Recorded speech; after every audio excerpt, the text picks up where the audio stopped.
Hello hi नमस्कार, स्वागत आहे तुमचं रुपालीस रेसिपी मराठीमध्ये। आज आपण करणार आहोत कुरकुरीत साबुदाणा वडा।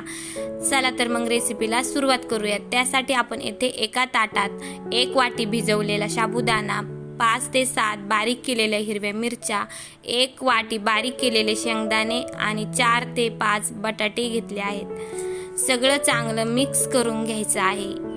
त्यामध्ये चवीपुरतं मीठ टाकायचं आणि परत मिक्स करून घ्यायचं आहे। मिक्स झाल्यानंतर त्याचे गोल गोल वडे तयार करायचे आहेत। अशा प्रकारे सगळे वडे तयार करून घ्यायचे आहेत। एका कढईमध्ये तेल गरम करून घ्यायचे आहे। तेल गरम झाले असेल तर त्यामध्ये वडे टाकून घ्यायचे आहेत। वडे चांगले लालसर होईपर्यंत तळायचे आहेत। अशा प्रकारे तयार झाले आहेत कुरकुरीत साबुदाणा वडा।